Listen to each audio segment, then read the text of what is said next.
Okay, welcome everyone. This is a lovely turnout. Thank you very much. It's really, really good. Lovely to see everyone. And I will say a special welcome to the boss. Chair of Women in Aid and Development has come down from Sydney. So Chris is here, which is lovely. Doesn't often make it down to Melbourne anymore, so that's good that Chris is here. Before I start, I obviously would love to do a welcome to country. So obviously we're all here acknowledging the traditional owners of this land, which are the Wurundjeri people of the Kulin Nation, and I pay my respects to the elders past and present. Okay, so what we're talking about today is something that I'm sure it's been on all our minds, very much about what are we going to do now. Presumably we all work in or have an association with the humanitarian aid and development sector. What's happening now with funding? It's been a massive year for changed funding, decreased funding, and we're all feeling a bit concerned about that. The future shape and the size of the sector, does it change the amount of work we can do, the level of work we can do and the impact that has, especially following the withdrawal of USAID globally, and the reduction of funding therefore from several other countries that have followed suit in a smaller way.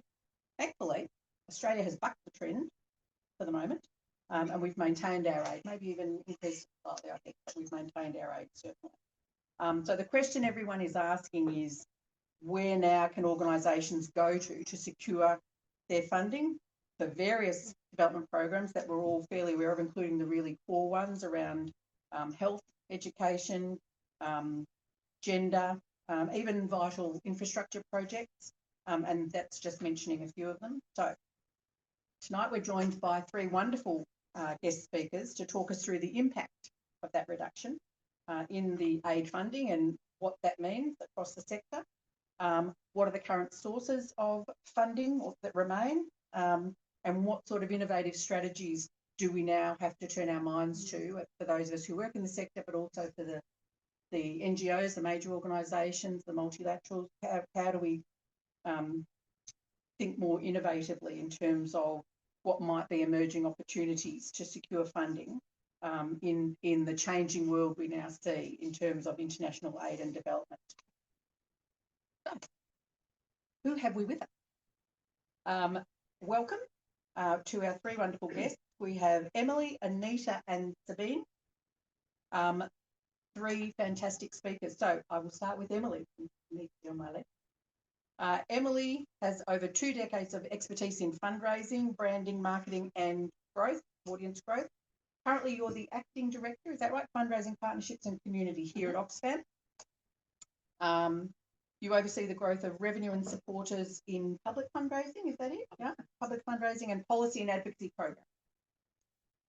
And have a passion for gender equality, still work good. And First People self-determination, having held roles in social impact, social impact space, including World Vision and Cancer Council, and then obviously, like I say, is now here with Oxfam. In the middle here, we have Sabine Leister. Well done. We practiced. We practiced. I wanted to get a name right. Sabine also is from Oxfam. She's the acting executive lead for philanthropy. Philanthropy, is that right? Yeah, here at Oxfam. Overseeing the organisation's engagement with key supporters. And that's one of the things we'll hopefully be talking about, where philanthropy becomes one of the really big step-ups, hopefully, to try and close the gap a little bit. So yeah, engaging with key supporters, and that includes both individuals and legacy supporters, which will be interesting to explore, and obviously the bigger philanthropic trusts and what have you, and foundations. Focused on, I find this interesting, focused on finding matching donors' passions and philanthropic goals.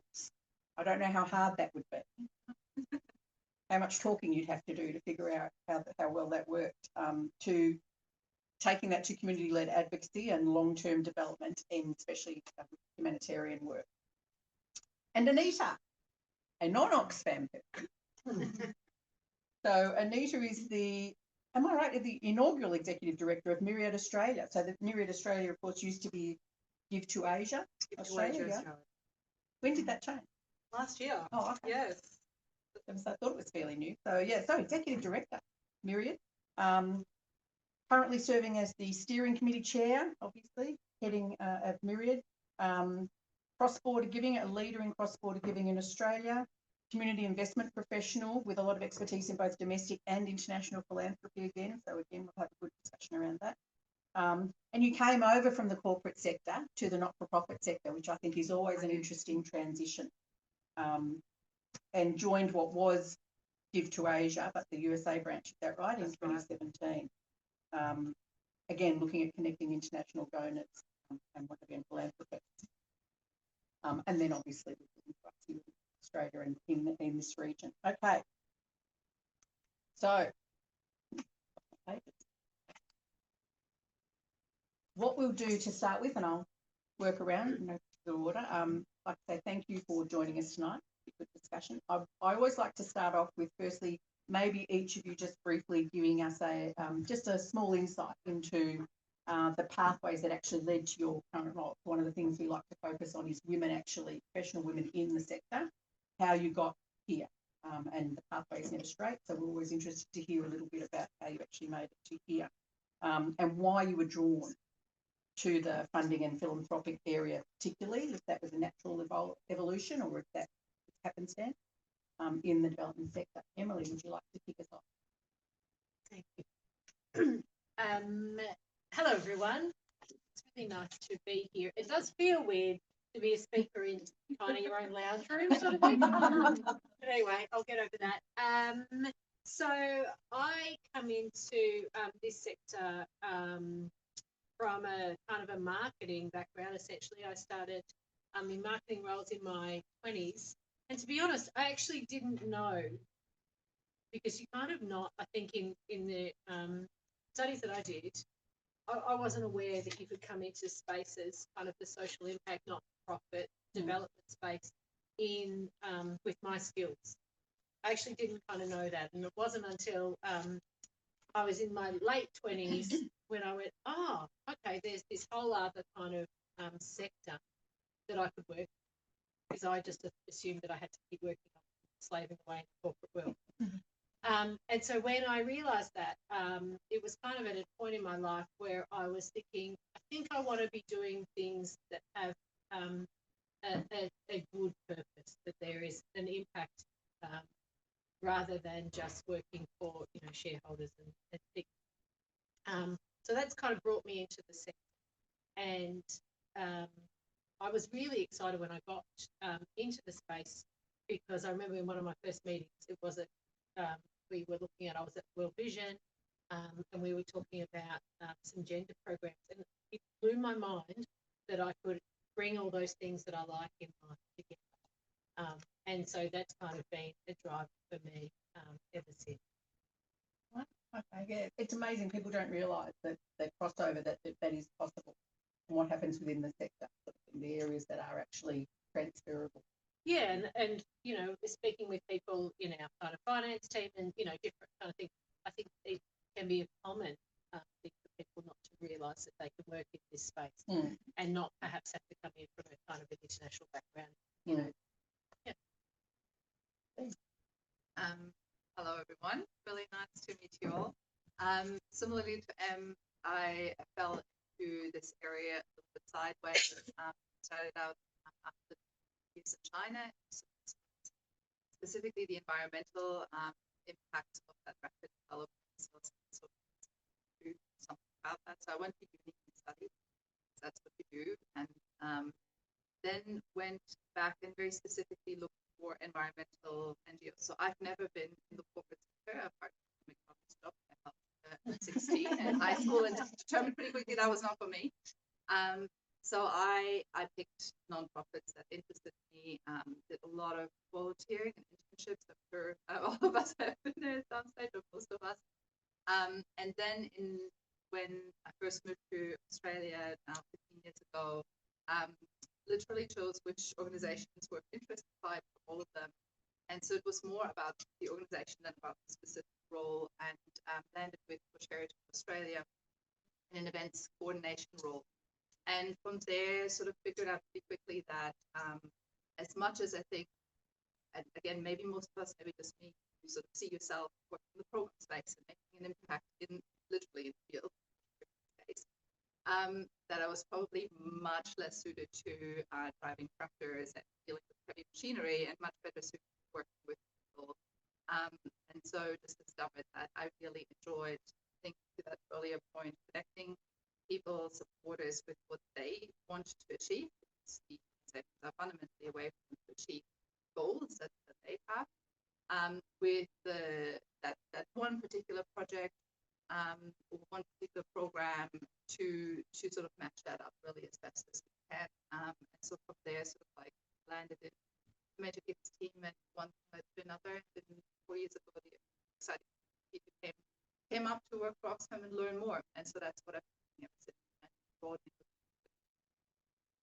Just interested because you said that you were looking at the organisations when you were looking for work and sending out letters. It was the organisations that you were your priority in terms of analysing them and not the possible roles you could take on. Yeah. What was it you were looking for in the organisation? Really, really strong environmental. So I was very specific with the environmental space. And there were 4 organisations that had offices here in Melbourne or in sort of roles in Melbourne. And so I scanned them and I checked the annual reports and everything that they did and just kept a really close eye on their jobs board. And any time it came up that I had a remote shot at, I'd be like, yep, I'm in there. And then, yeah, to a degree, probably got lucky. I did some prior experience management. So that's sort of, I think, translating what I already had into something that would stretch me just a little bit. But my primary focus was really just to get in the door and then prove what I could do. So that strategy worked the way you wanted it. So far, well, yes. so far, so good. Well done. Anita. Oh, I love that. You manifested it. Yeah, it's something to do with magic as well. Thanks everyone for coming. I'm the first generation born Australian of migrants. So I saw my parents pack up everything, move across, around the world, start afresh, work hard. And as first generation, first migrant daughter, they expect you to be a doctor, a lawyer, you need to earn money, you need to succeed. I'm like, well, that's a lot of pressure for a young person who's still trying to find their way in life. So when I finished university, or when I finished high school, I didn't know what I wanted. So I thought, well, I'll go get a business degree. Everyone goes and gets business degrees. I'll see how I go after. Finished my degree and still did not feel any sort of remote closeness to wanting to work in finance or be in law. But as a young student, we needed a job. We wanted to go shopping, we wanted to do all of that. So I applied for anything and everything. And ANZ accepted me as a mate, which was great. Okay, this was the start of my 12-year career with ANZ. And from there, I was coached by different teams throughout the organisation to be in their technology team, being a business analyst, a project manager. Nothing to do with corporate responsibility at that stage, but I was lucky to work with one of the stakeholders who managed ANZ's community investment program. And she said, hey, Anita, I really love how you're working with people. Would you like to, come and intern in this role for 6-12 months? And that turned into a 5-year role. And in that position, I was able to see the impact of corporate dollars on community. And we were, we were supporting our shareholders, we were answering to our customers, but in this role, we had a little bit of flexibility in terms of how do we actually apply for funding? Who do we get to choose and support? So in that role, I was able to sort of spark that passion and recognizing the difference we could make in that position in the organisation. From there, I moved into the world of trustees, the world of trust and foundations, working with old wills, endowments who had left their money for charitable causes.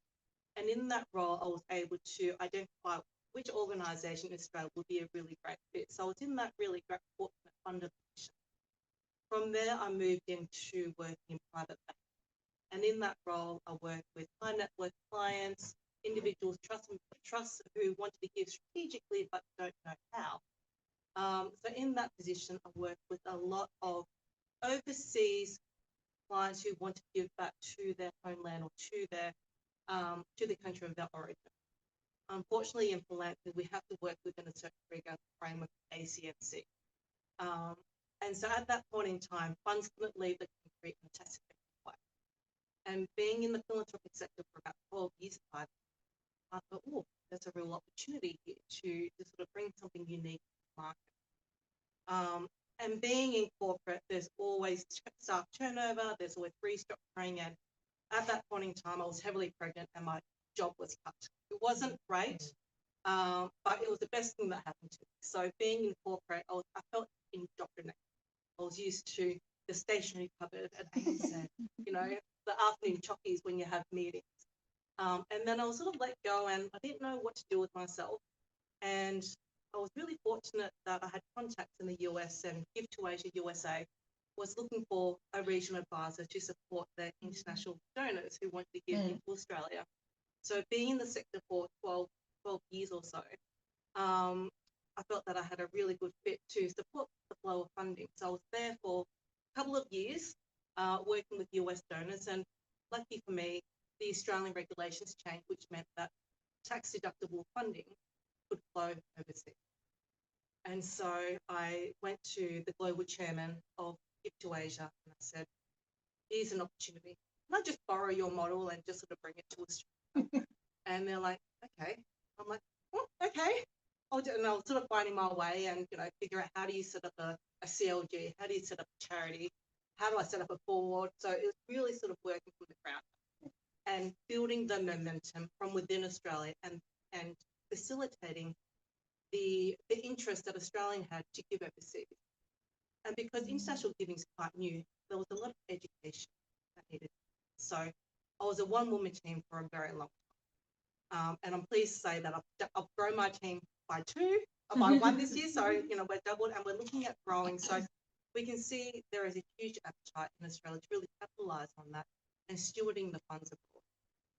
So that's sort of where I landed. I didn't know what I wanted as a student. I was really lucky to have fortunate, you know, strong women leaders who supported me, who guided me, provided me with the opportunity to sort of step up and learn.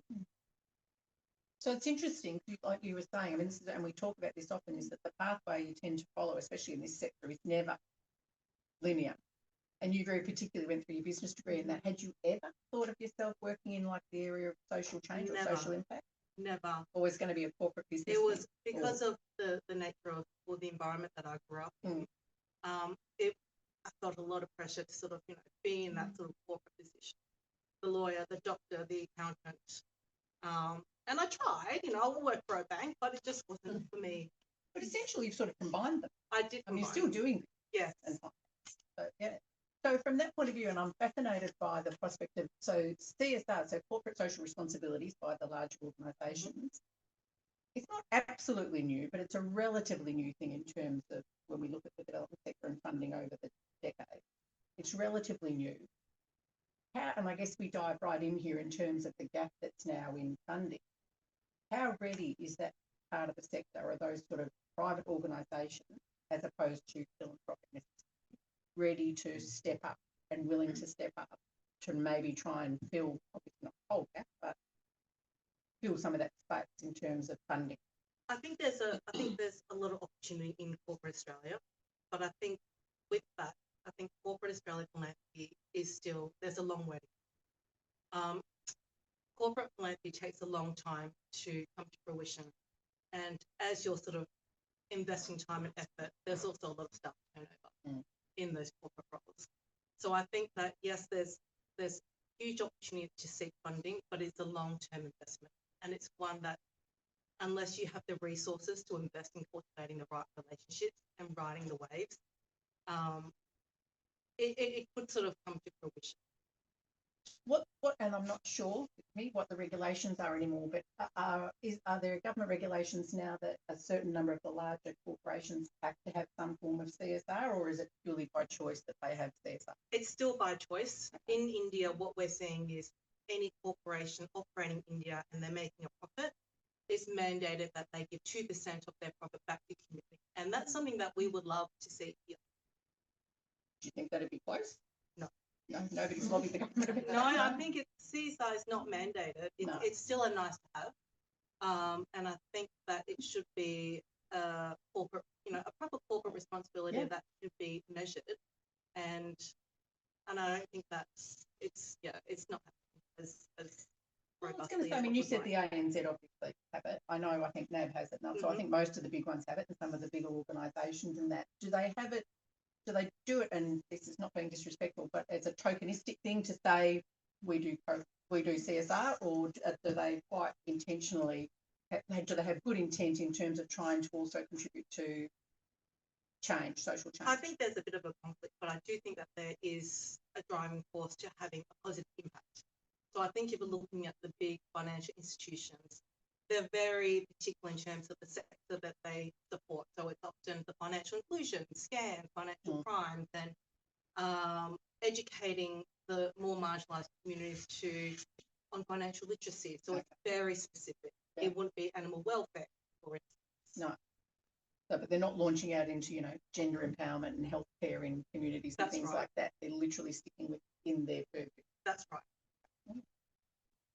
Okay, so Sabine, I'll throw this one at either of you, Emily. I'll start with you. What have you found in terms of the work you've been doing are the main or the key impacts of what's happened this year, especially with USAID, in terms of it, because it's had such a massive impact?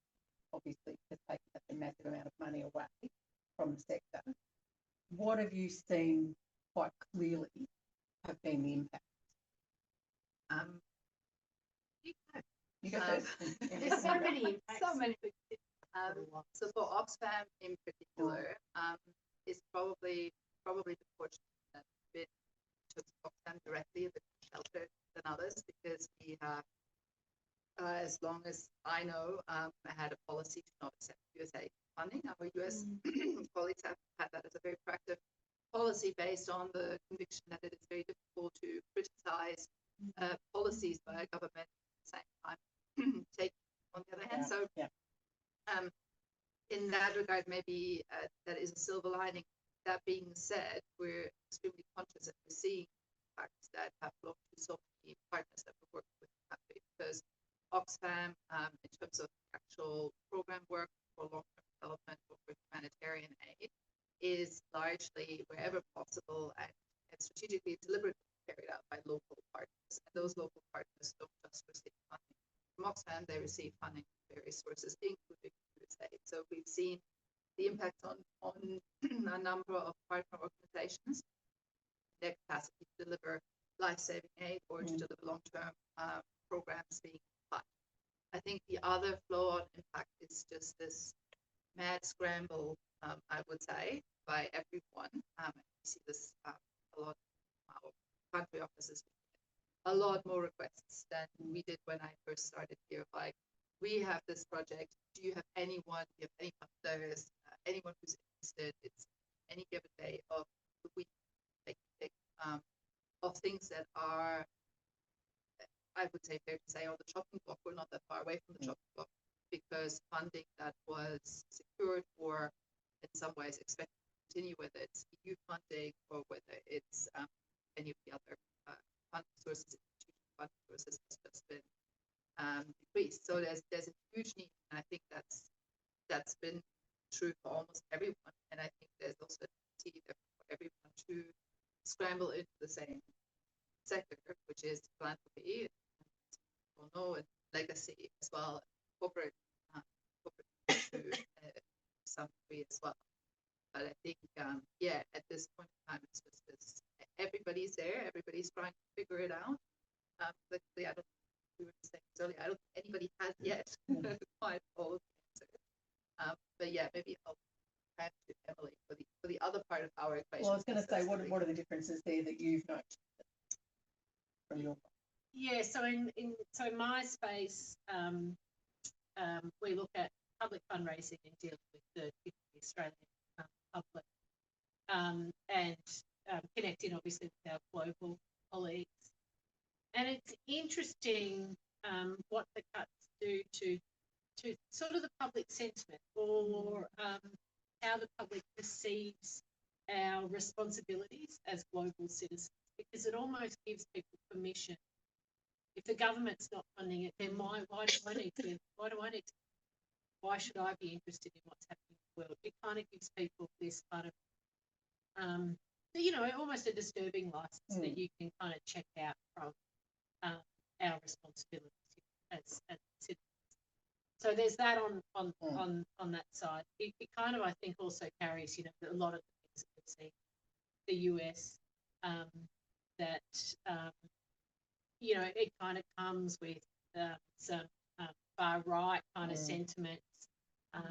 You know, where we can say, well, we don't need to fund, you know, programs around gender in the world. Then we can question, you know, it brings up things that we thought were just assumed that we all understood and agreed. And that's, I think, problematic for us. On the flip side, I think because the centre hasn't kind of held, you know, to quote Joan Didion amongst others, it is really the model is broken, and so that does mean, okay, well, if it's broken now, how are we going to put it back together in ways that might actually benefit, you know, different communities, benefit different countries that might be more sustainable, where there isn't this reliance on, you know, some of the big players. It does mean that everyone is scrambling, right? Yeah. So it meant that, you know, that everyone was kind of relying on institutional kind of funding and government funding, and then just kind of turned and went, oh, what have you got? So you're saying it's like a silver, money there is a silver lining here. Yeah, there is a silver lining, I think, and I think a real commitment for people to come to the table and say, okay, well, we have to work differently. We have to look at the way that the sector is regulated. We have to look at the way that funds flow differently. Funds have to flow faster. We all have to play a role in that. We have to let go of some of the things that we held on to because it's just not going to function for us anymore. So is it a case of developing new strategies in terms of funding for the sector, or is it about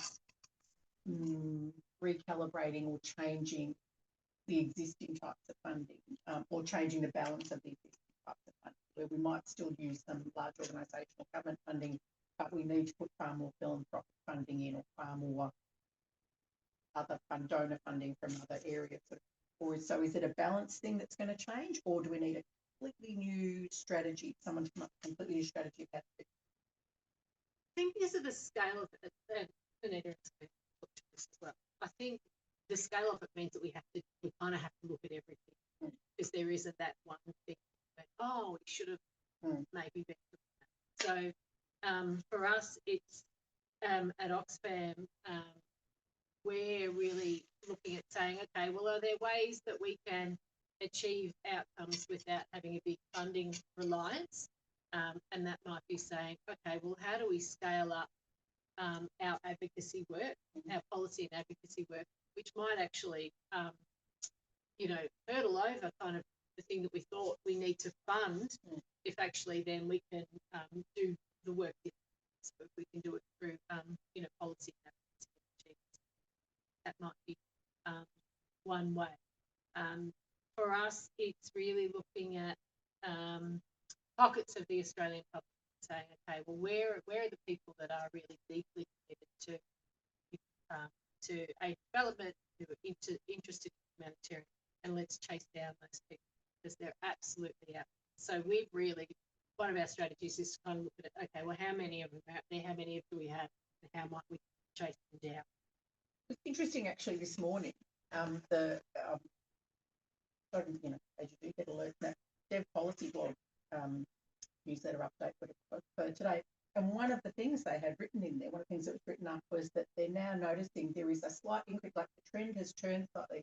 There is an increase in Australians who are saying, no, I think we should invest more. Only a small pocket, but who say, you know, there's always been the argument with domestic politics that we all turn away from it, because why would we give our money away externally?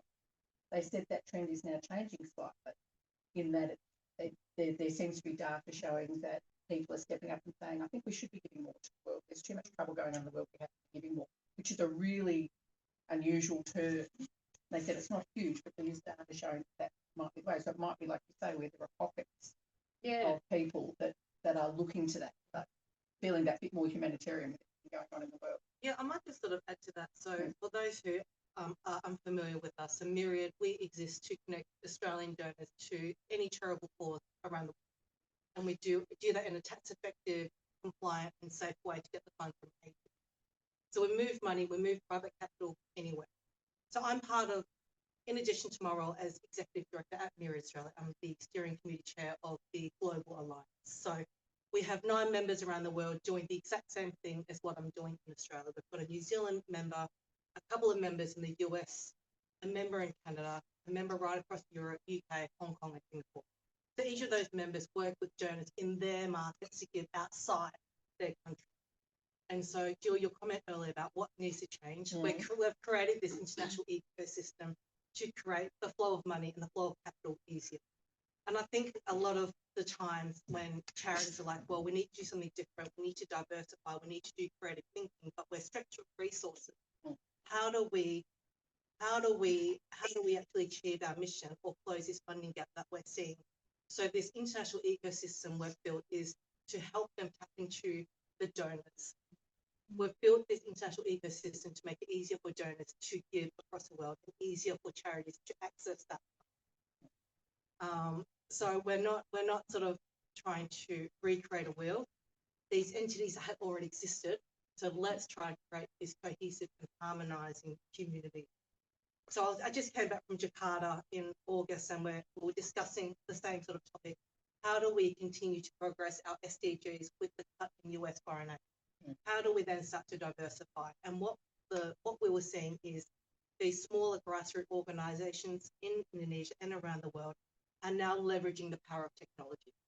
I think that everyone is now a global citizen. I know that majority in the room today grew up with the internet. We didn't. I think we were the last generation of being able to roam around, go party without the photos and whatnot on social media. But you guys grew up with the internet, which meant that you are very globally minded. You've traveled well, and everything's at your fingertips. So when you think that, I should be able to give to Gaza, but I want my tax. At the moment, Australian law is that you need to give to an Australian charity to get the funding there. And so, we exist to make it as easy for you to give domestically as it is. So is that a question of lobbying the government? So given what's happened this year with funding and stuff, number one, is it a question of lobbying the government? Number two, is the government showing any indication of being open to those taxation changes because there is an obvious need internationally for money to flow rather than just internally, but externally as well? Yes. How does that work? So the government's absolutely open to that. And I think that, prior to 2017, the only way for an Aussie donor to give internationally in a free manner, and when I say free, is to give to, a donor went to school in rural India and they want to give back to that school in India. Prior to 2017, the government didn't allow that. If you wanted your tax and you wanted to support an overseas community, it would only go through the Oxfam or the World Vision or Red Cross, which is great, but funds are still leaving the country.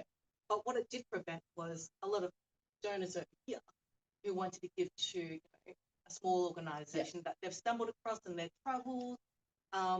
The law at the time didn't allow them to do so.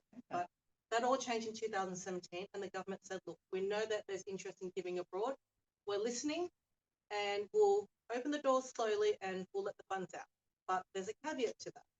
Funds must be applied to activities or organisations that focuses on alleviating poverty. But then when you think about that definition, you apply it to the local plan. It looks different in every local plan. So that's how we're able to operate. The door still, is cracked open, but it's allowed us to operate. But as we're seeing more donors becoming more interested in giving abroad, hopefully that door will start to crack open. I'm sure for the government, there's that fine line of people sending money overseas. Who exactly is it going to, and what purpose is it being used to? That's right. So they're going to be conscious of that being a very grey area or timeline. So are there untapped pools of donors still that are out there, that are out there even internationally, or is it just most of them are relatively well known? We just have to do a bigger effort now to tap into them, or are there still ones that are unknown? I mean, I think that the philanthropic space is relatively well known and also known to be growing. I think one big area, thinking outside of Australia, and this is well known now, that the growth areas are actually going to be the countries where we're currently having programs to fight poverty because they themselves are experiencing wealth growth in Asia, in Africa, parts of the Middle East, and that more and more family trusts and foundations are being set up there. I think culturally that's going to work differently to what donors here have sort of implemented over the last few decades, but it's nevertheless an opportunity, and that's obviously for communities there, hopefully also easier to access because it's directly there in their own country or their own region. So I think there's a lot that can still be done there. I think the other part of the equation is and this is it was somebody else who said it. I forgot the person's name, but so this was me. But somebody saying we're so focused in Australia on the mandatory 5% that all the PAFs and all the trusts and all the foundations have to give out a year, and some do a little bit more. Others don't do as much, but nobody's focusing on that 95% because all of that capital is sitting somewhere doing something, and stands the reason that most of the time it's not exactly doing the things that that in terms of social benefits that it could be doing. And so I think in terms of untapped potential, again, nobody's quite worked out how to access that, but impact investment or social enterprises, for all the buzzwordy things, I know it came like 10 years ago and was a big thing, and now it's like, what's happening there? But the fact is that there's still a lot of capital and money that could be put to that kind of use, and I think that's a bigger resource than the trusts and foundations that are still, and they're still being created, they're still growing great here in Australia, but I think focused on that and collectively put our minds to how to access that for more good, a lot more. I might sort of add 3 points to that. Yeah. What we're seeing at WiAD Australia is a huge opportunity in diaspora giving. So I've been in the sector for 15 years, and if you're looking at the Australian philanthropic sector, is still very much notoriously white. The information, the knowledge, the capacity of resources, they're tailored to white Australians. And I think looking at the demographic of Australia at the moment, Indian diaspora is by far the most growing, fastest growing diaspora community. And I think the latest statistics is that there's more Indian Australian diasporas than British born Australians, I think. It's growing at exponential speed. And that's where I sort of see the opportunity for giving in Australia. Particularly in, I think 6 months ago, the latest research for remittance in Australia, so that's diaspora communities in Australia giving back to their own countries, was $40 billion. So that is double the giving for charitable funds in 2023. It is 10 times for Australians' foreign aid budget. So you think of that $40 billion, how can you unlock that for charitable purposes? Like, that is extraordinary amount. So what we're doing at WiAD Australia, we see that opportunity. We're about to embark on a feasibility study on how do we unlock this? How do we share this knowledge with the sector? And how do we change that conversation? The second one is, as you mentioned, Sabine, the growing wealth in Asia. Asia is going to be home to the most billionaires in the world by the end of 2030. You mentioned lots of family offices setting up shop, particularly in Singapore and Hong Kong, because they're safe markets. So as a charity here, how do you access the funding in Singapore or Hong Kong, for instance? What are some of the giving mechanisms that you need to make sure that you have adopted? How do you build a relationship with those donors? Because fundraising is different in Asia than it is here. So it's about the cultural intelligence. How do you actually learn and build it?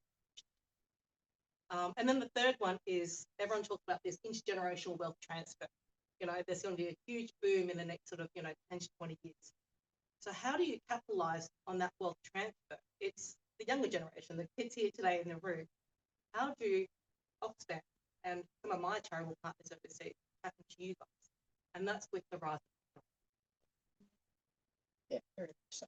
I'm curious about what you were talking about, the remittances, because I mean, I don't know if everyone else knows this, but you notice it in terms of just campaigns, advertising, and that huge campaigns for different, remittance companies now, especially targeting the Indian diaspora to send money back.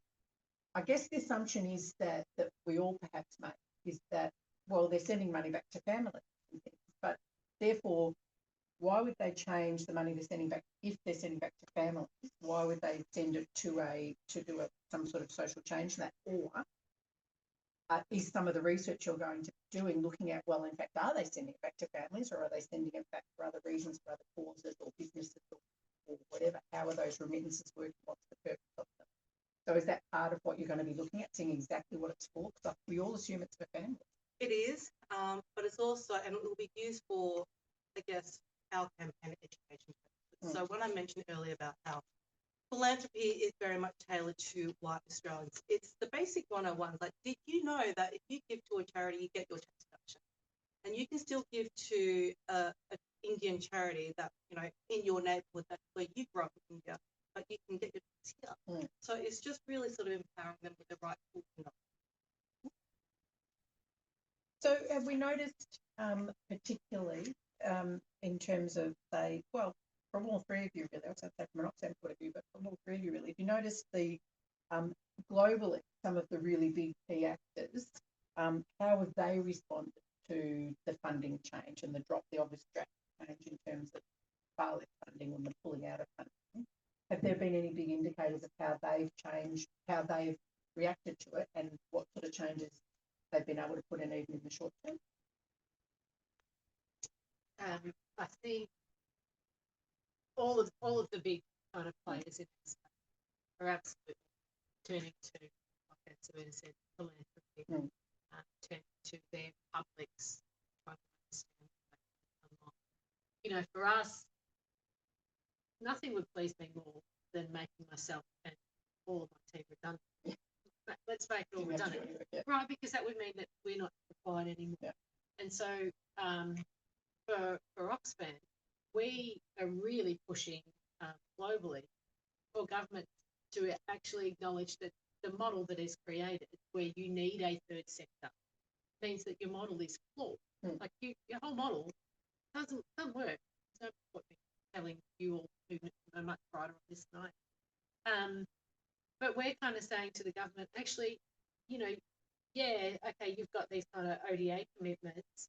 Why don't you actually tax people effectively, right? The wealthiest people, and unlock all that money, right? Then you're not having to worry about giving us money, because we shouldn't actually exist anyway.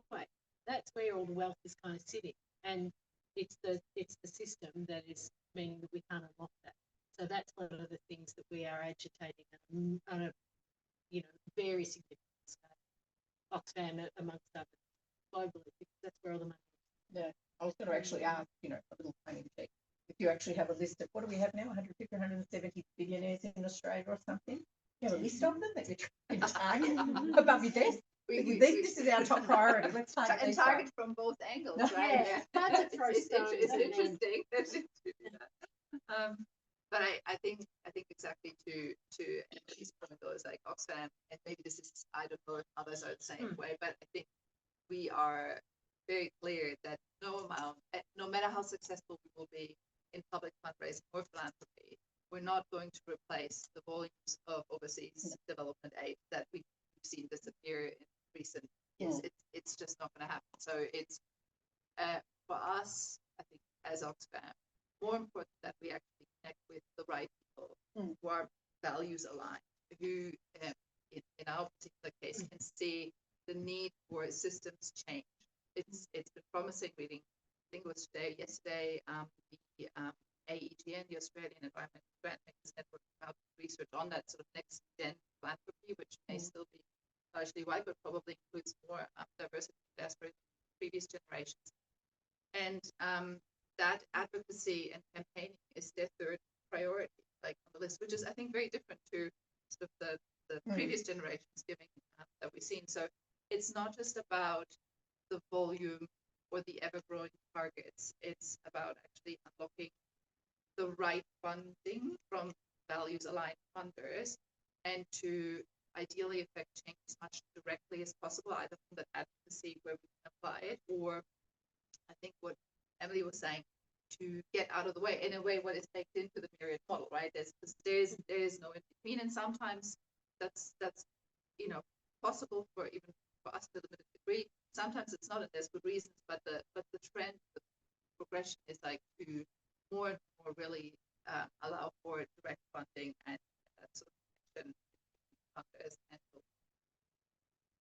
we've actually noticed in tapping into, from the philanthropic side, tapping into philanthropy, as it were, those with money to do that can do something about this. As you were saying, this new generation, very much technology based. So whether you're talking about the new young tech millionaires, billionaires, whatever, in tech startups, as well as other modern industry, digital startups, etc., that have become wealthy fairly quickly, this new generation tends to, I don't think necessarily a generalisation, have a bit more of a social conscience because of the world we live in. Have you noticed that more of the philanthropy resources, if you like, are coming from the younger generations, or a generational change in how philanthropy is working in terms of where it's coming from? You notice that at all, or is it too soon to say that? For Oxfam, globally, and Australia is one of the where we're really pushing. We're trying to shift the idea of giving from this kind of benevolence type model. We're trying to throw that in the bin and saying actually giving is about defiance and solidarity, right? So that's how it's positioned. Gen Z being the first generation, the largest generation that's ever existed, the highest population in the world, true digital natives, which therefore makes people global citizens kind of automatically. The concept of kind of benevolence and, the kind of things that have really come out of kind of Judeo kind of Christian principles. There's a real tension there, I think, for some of those people. So, but giving as an act of defying government, defying authoritarian, defying whatever, or giving in solidarity makes a lot more sense. And so for us, it's kind of shifting that. There's a whole lot of regulatory kind of issues with us kind of speaking that way, which means we have to lobby the government and stuff to kind of come along with us. But that's the way that we're heading, because that's the way that the audiences that we're speaking to are heading as well. So not try and fight against it, hold on to an old model. But that's the kind of the mass kind of market space. I mean, that being said, and absolutely that's the direction we're going. And I'm keen to hear your views there. I think it is in the philanthropy space, in the sense of like what we can do with trust foundations, it is a little bit of a slower moving bus. And including because what you said earlier, we have obviously that great wealth transfer that everybody talks about and all the legacy gifts. And so many of those are probably still motivated by more of a lifetime of traditional aid giving and everything that entails. And it's not to say that he's obviously motivated by a true interest in helping and supporting. So there's nothing, while it may not have been defiance motivated, which is what we're going towards, it doesn't mean that that's bad. And that we therefore would, we're obviously still trying to, again, connect with communities who are looking for that, maybe in addition to the solidarity, show of solidarity or show of defiance, as well to those donors, whether it's with a legacy gift or whether it's with a well-established trust foundation that operates that way. But I do think we're seeing more and more. One case study would be is a foundation. They've supported us for 2 years, and they are, I would say, all ages, but at a guess like under 45 or in that range, so relatively young philanthropy. And they're very specific to come to us and say, like, what are the projects that are advocacy and campaigning and that are hard to fund because nobody else is interested? That's what we want to know about. And we do start to hear that more, not as much as we would like, but the fact that we're hearing it at all, I think, is that sign of that shifting times and that shifting approach to humanity. I think the other thing is they're just a lot more networked and open. So I think that they learn from each other faster than the previous generations. I a little bit more giving was private. You wouldn't exactly shout about it. You wouldn't necessarily talk with your neighbors about it. And especially not if you were giving away millions. And I think that the next generation of funders, there's still something, I mean, Australians, for example, US funders are still more on the shy side, but they do form networks and they talk to each other, and we're seeing a lot more of that collective funding, groups getting together and coordinating and really thinking about how they can apply their resources as a whole and as a group. Therefore, that sort of sharing of ideas, Anita, your thoughts on that? Because you were saying that obviously Asia is that biggest growing market, and that would have one of the youngest wealth markets. So I think that I might sort of start with the donors in Australia and the behaviour and attitudes for giving, because I think Australian donors have notoriously been very risk averse. We like to sort of see the donation going to the charity that we know and trust. We know the brand, we can see the beneficiaries, we see the work, and that's great. And that's sort of been, embedded in our giving for so long. And then, oh, what do you know? The international giving channels opened up. So it's just like, well, what we see is there is often a progression with donors in Australia. They give locally for a long time, then they start to sort of expand their sort of risk appetite. They're like, oh, maybe I want to start giving international, but I'll give small, and then I'll test and try, and then I'll build up my resilience, and perhaps my money will get, the volume of my donation get larger over time. Yeah. And that can take like 10, 15, 20 years to sort of get to this stage. What I've sort of seen, especially with the next generation donors, and Jill, you mentioned, the young entrepreneurs, they've made their wealth, they've sold their business, and now they've got a lot of capital. I'm now working with this cohort, and instead of taking years and years to get to this phase, they're there in like literally 3 months, because they've traveled the world, they understand how community works, they're educated on social issues, and they've got a higher risk for giving. And so it's extraordinary how vast and different these two cohorts. So it's not a question of convincing them. They're actually very on the front foot about it. There's no need to convince the next generation. Right. They know who to give to. They want to give to them. They just want to know that the money goes to the right causes in a safe, effective way. But there's that whole sort of education piece.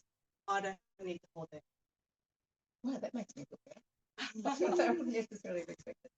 All right, we're getting to a point where I've got a couple more questions that we got from people before we came, like emails and that, and before I throw open to the floor.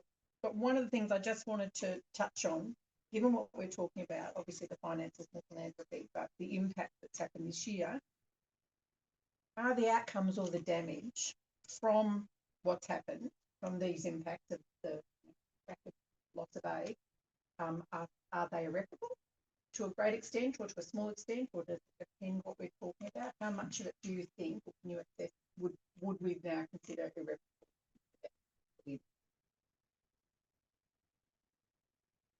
I personally think that's really difficult. But to speak from here, I think it would have a view on that. You read different stories from absolute disaster to silver linings, being forced to look for that. But I think I don't know if that can be really. It's my personal view. Obviously, very. Well, I imagine projects obviously have just automatically shut down, but it's a question of shut down until we figure out what to do, or shut down, sorry, we can't address that issue in your community or country anymore. We just can't do it. That's their way to do it. So I don't even know if that there is a response to that. I think what we saw with COVID, with 2 years of lockdown, the SDGs were pushed back about 20 to 30 years, and that's in 2 years. I think it's a big question you'll ask. I think that it's not irreparable. I think that it's just going to push out our progress and delay our work even more. I think that philanthropy is trying its hardest to minimise or cushion the blow. We'll never feel the pain. What we can do is influence systems change, and I think that philanthropy has a big role to play. All right, so a couple of questions we were sent. I'll pick a couple of them. Were there, and we sort of touched on this before, but were there specific that you have become aware of? Are there specific programs that are facing challenges since the USAID cuts? Are there particular either programs or areas of programs, that gender, inclusion, whatever it is, health, education? One of my partners working in gender empowerment and reproductive rights. They're a very big US organisation, and given the current climate or government landscape there, we've seen a lot of these organisations perhaps move some money offshore in case there's another executive order and funding cannot leave the country. So we're seeing these organisations start pivoting and transferring funds funds to safeguard them for future use. But we've also seen innovative funding models start to emerge. Collective movements, as you said, Sabine, these larger funders coming together to create a pool of funds so they can have a greater impact. I'm not sure if anybody saw the latest Forbes article, but Iconic, the wealth advisory firm that only serves very high net worth individuals, like the richest of the richest around the world, have created a women's health pool because of the pause in reproductive rights funding around the world. So they're looking at, I think their goal is $100 million over the next sort of 5 to 10 years. So it's it's a growing movement. Hopefully, see more of that. So just an indication of innovation where necessary, because right. they've been pushed.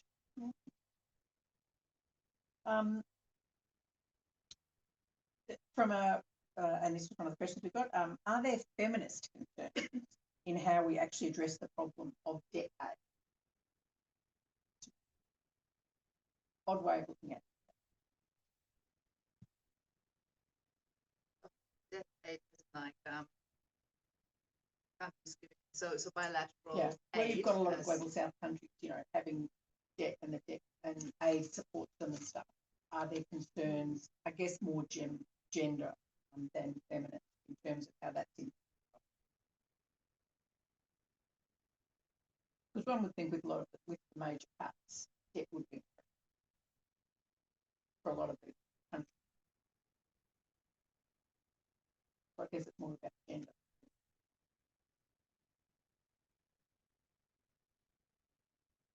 I mean, I don't know, like that somebody in the programs is actually a better place. But I think if we flipped it around, maybe that also goes to like kind of be prepared. Right? I think in the future, hopefully, and hopefully it's eternal, something better can come along to it's not exactly like what we've lost. Like what we've lost wasn't exactly working great. Because if it had been working great, it wouldn't be here anymore, right? So I think whether, maybe that's jarring, but I think that's ultimately we haven't achieved the sustainable development goals yet. So it wasn't exactly working. I think the abruptness of it all, though, is ultimately lives have been lost, are being lost. Real people are dying. Real children are getting educated. Real women are having unwanted pregnancies, and I have to deal with that, right?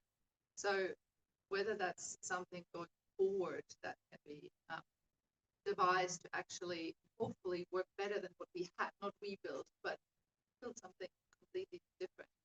I mean, in terms of that, I cannot see under what circumstances this would be done in a fair or feminist way, because that inherently, I think in the aid sector, I spending debt given to countries that ultimately then have to pay something like 30% or so of their national household on that just interest repayment. So I don't see how that ever works out, and I don't think that would come with a lot of like a gender lens investing of like make sure it goes to the pot, because it ultimately has to be repaid, so it has to be invested in things that make money, and those tend to be things that are not necessarily socially the most beneficial for the wider community.